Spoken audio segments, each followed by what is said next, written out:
Guess what? This is Law & Order SVU Season 4, Episode 2, Deception. We open up and Benson is at a school talking to this little girl who's coloring pictures. Hi, Chloe. Let's talk about this drawing. This picture is clearly drawn by an adult trying to draw like a child. In it, we see a man and a woman and then a little girl in the back crying. Chloe says the other two people in the picture are her mom and her brother. Technically her half-brother. Meanwhile, Stabler's talking to the teacher or the principal or something. She says, yeah, Chloe's usually really outgoing, but she's been withdrawn the last couple of weeks, and she's noticed bruising on her legs. Ooh. Stabler said, well, after the interview, we'll have to bring her to the hospital for an exam. Teacher's like, oh, Dad's not gonna like that. He's a yeller. Dad's name is Lawrence Fuller of Fuller Telecom. He's on Stabler's cable bill. Oh yeah, and Chloe's mom, she is actress Gloria Stanfield. Jump back to Benson. Chloe, honey, why are you the only one that's sad in this picture? Chloe says it's because mommy loves Kyle more than me. She reads him stories, but I can't come in.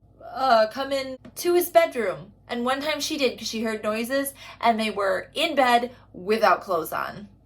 We jump to the hospital, and the good news is that there hasn't been any sexual abuse. Normal little kid bruising, but uh-oh, guess who's here? Dad. And he's about 2 steps away from an aneurysm. Okay, and now we have to tell him we suspect a sexual relationship between his son and his wife. Ugh. He can't think of any weird behavior to back it up, but he's sure as fuck gonna find out. We jump back to the precinct, and we're flipping through Kyle's school records. Totally normal kid, good grades, until his mom died in 2nd grade in a car accident. Then his behavior took a nosedive when his dad married Gloria in 5th grade.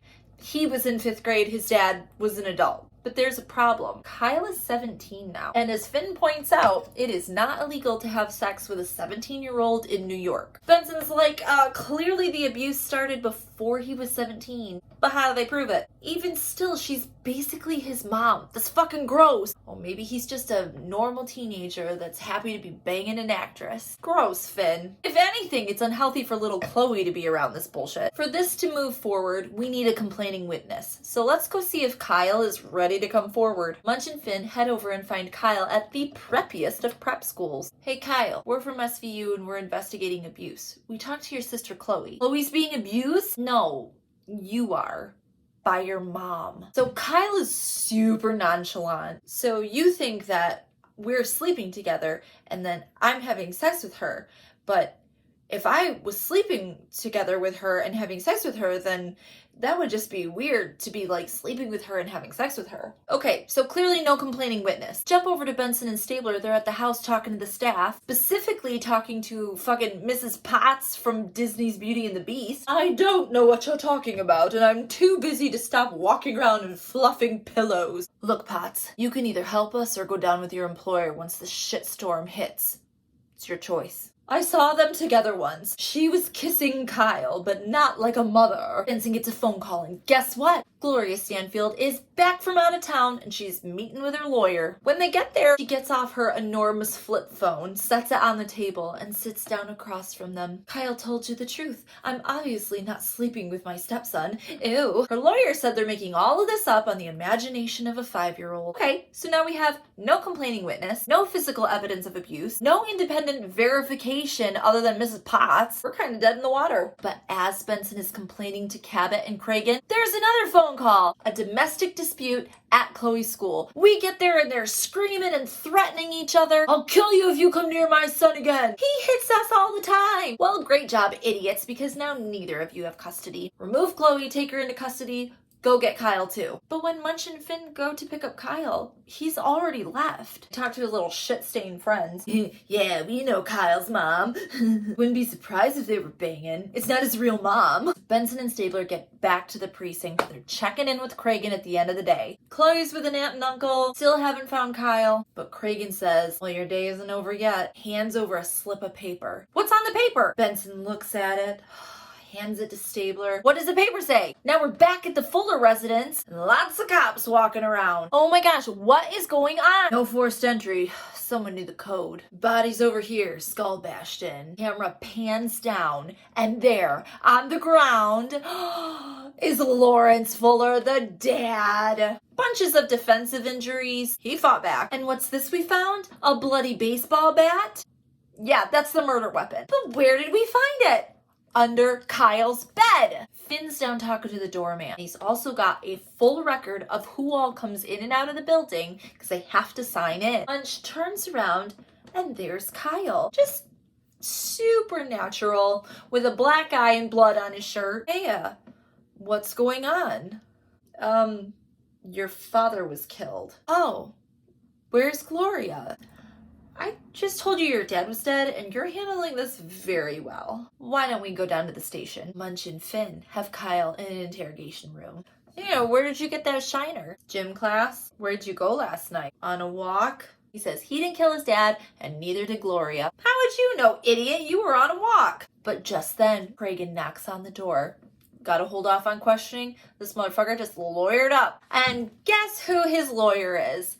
Gloria's same lawyer. Holy conflict of interest. But Gloria still wants to have her interview because she's got nothing to hide. So what's her story? Yeah, she went to a hotel last night. She was over there to pick up some shit. Kyle was there and his dad started getting physical. She couldn't do anything, so she just left. You left when he started pushing Kyle around? But she claims the same thing that he did. She didn't kill him, neither did Kyle. So somebody's covering up for somebody. Or throwing somebody under the bus. I don't know. What I do know is that there's only one set of fingerprints on that baseball bat.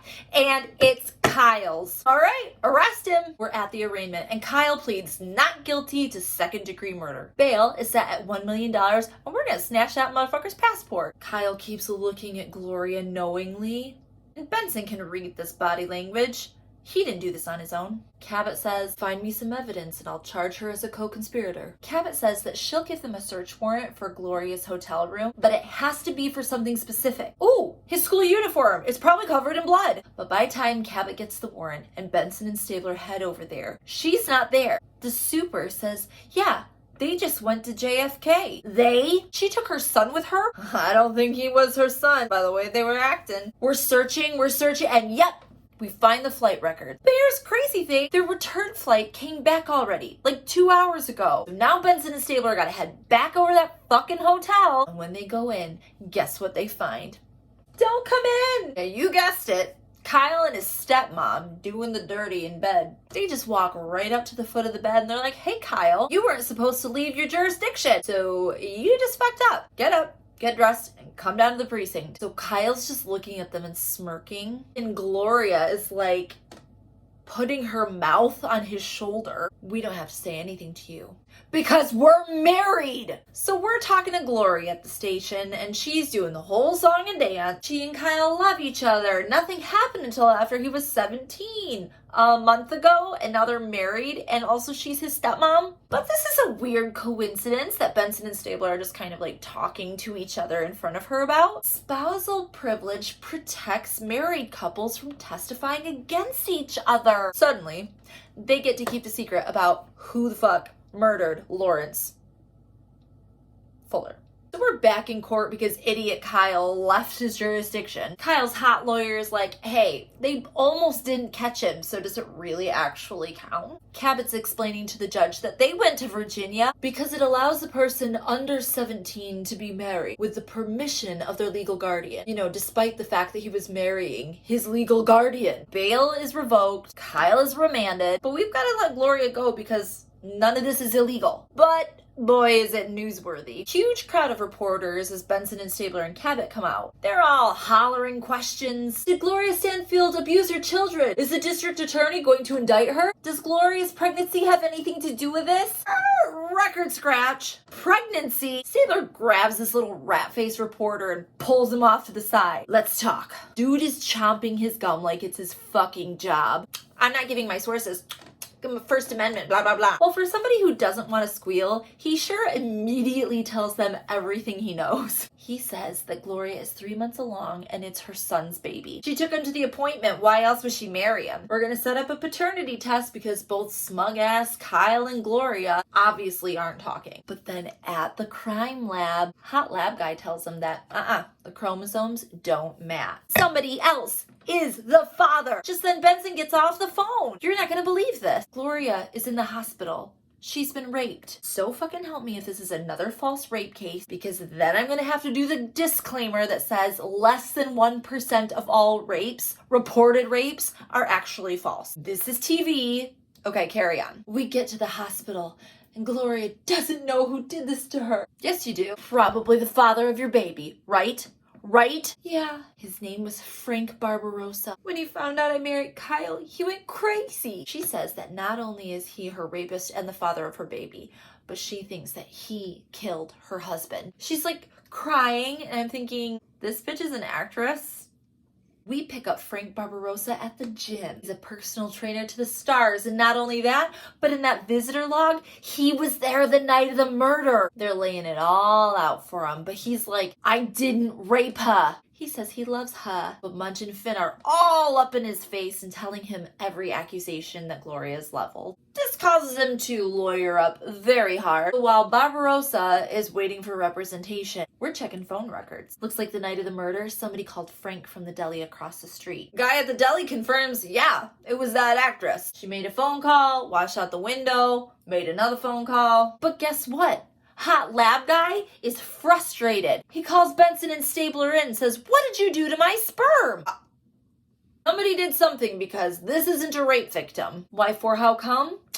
All the tails on the sperms are bent, and that happens when you freeze sperm. Unless he was shooting through ice cubes, this isn't a rape. There was also trace evidence of spermicide. So, the theory now is that Gloria had sex with Barbarossa, saved the condom to freeze it, and then planted the evidence later. Okay, so once again for the people in the back, we believe women, and rapes rarely get false reported. Sperm definitely belongs to Frank Barbarossa, and so, Kitty, stop.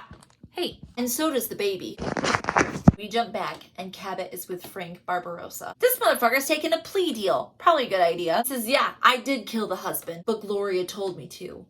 Well, kind of. She said that he was gonna kill her. And she told me where the bat was. And she tried to frame me for rape. Okay, so they're gonna need something more definitive that points to Gloria, because right now, Frank's the only one that's gonna go down for this. What about that idiot Kyle? He's gonna be out soon because of Frank's confession. Let's go talk to him now. Hey Kyle, do you know why you're being released? Yeah, because I didn't kill my dad. Some other guy did. Yeah. That other guy was your wife's boyfriend. And that baby? Not yours. He doesn't want to believe it, but the DNA doesn't lie. The truth starts hitting him like a bomb. See that second call at the deli? That was to Kyle, telling him to get out of the house. He was going to take care of everything, and then they'd be together. We jump to our last scene where Benson and Stabler are heading off Gloria, who's heading in to get an abortion. Wow, I guess no one's safe with you, huh? Just then, Kyle gets out of car. He's got a piece of paper in his hand. He says, what are you doing? She says, honey, I told you why I can't keep the baby. Yeah, because that proves we were having sex before I was 17. This whole time between them, a random extra is walking up towards the camera, like in their talking path. It's very distracting. But you get it, extra. You have your 15 seconds. Kyle, this is for us. And he hands her the paper and says, and this is for you. It is a petition for a fucking divorce. Benson and Stabler are right there with the handcuffs, arresting her for murder. You don't know what you're doing, Kyle. And he says, I know exactly what I'm doing. Mom. Screen goes black, Dick Wolf. Another solid ending line for season 4. 2 for 2. And that was Law & Order SVU season 4, episode 2. Jum jum.